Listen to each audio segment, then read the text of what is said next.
ഗോവയിലെ പോണ്ട താലൂക്കിലെ പ്രിയോളിലെ മങ്കേഷി ഗ്രാമത്തിൽ സ്ഥിതി ചെയ്യുന്ന ക്ഷേത്രമാണിത്. മങ്കുഷി ക്ഷേത്രം, ശ്രീ മങ്കേഷ് ക്ഷേത്രം എന്നിങ്ങനെ ഈ ക്ഷേത്രം അറിയപ്പെടുന്നു.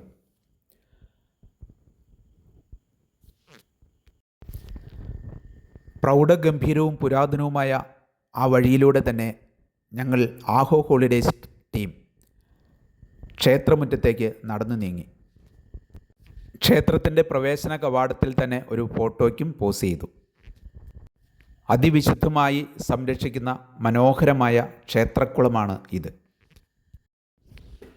സരസ്വത് ബ്രാഹ്മണരുടെയും മറ്റ് ഗോത്രങ്ങളുടെയും കുലദൈവമാണ് ശ്രീ മങ്കുഷി. ഗോവയിലെ ഏറ്റവും വലുതും ഏറ്റവും കൂടുതൽ ആളുകൾ സന്ദർശിക്കുന്നതുമായ ക്ഷേത്രമാണ് ഇത്.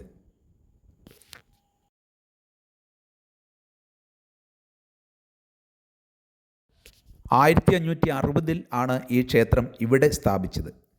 1543 പോർച്ചുഗീസുകാർ ആക്രമിച്ച് കീഴടക്കിയ മോർമുഗോവിലെ കുശാസ്ഥലി കോർട്ടലിം എന്ന ഗ്രാമത്തിലായിരുന്നു ഈ ക്ഷേത്രം ആദ്യം ഉണ്ടായിരുന്നത്. മറാഠക്കാരുടെ ഭരണകാലത്ത് 1890 ക്ഷേത്രം പുതുക്കിപ്പണിതു. 1973 താഴികക്കുടത്തിന് മുകളിൽ ഒരു സ്വർണ്ണ കലശവും സ്ഥാപിച്ചു. പ്രധാന താഴികക്കുടത്തിന് മുകളിൽ ശ്രദ്ധിക്കുക, ആ സ്വർണ്ണ കലശം നമുക്ക് കാണുവാൻ കഴിയും. ക്ഷേത്രത്തിൽ ഉത്സവത്തോട് അനുബന്ധിച്ച് ഉപയോഗിക്കുന്ന വളരെ ബൃഹത്തായ മനോഹരമായ പ്രൗഢമായ ഒരു രഥമാണ് ഇത്.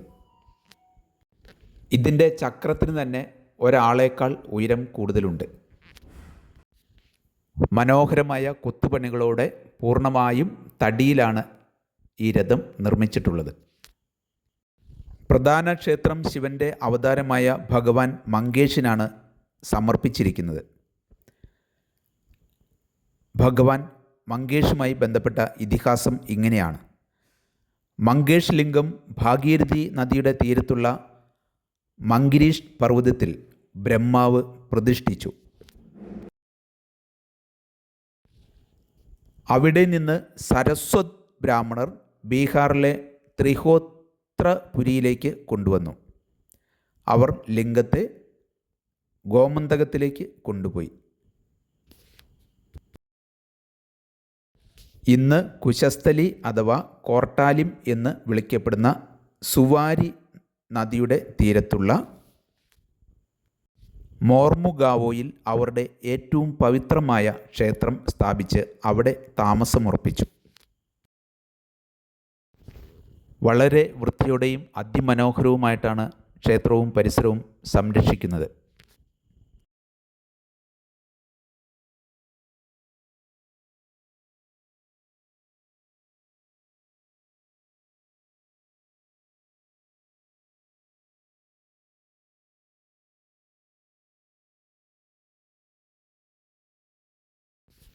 ക്ഷേത്രത്തിന് മുന്നിൽ തന്നെയുള്ള ഈ ഗോപുരമാണ് ഏറ്റവും വലിയ ആകർഷണം. ഭക്തർക്ക് ക്ഷേത്രത്തിൽ സമർപ്പിക്കുന്നതിനുള്ള പൂക്കൾ വിൽക്കുന്ന ചേച്ചിമാരെ നമുക്ക് ഇവിടെ കാണാം. നല്ല വർണ്ണാഭമായ പൂക്കളാണ് ഇവർ വിൽക്കുന്നത്.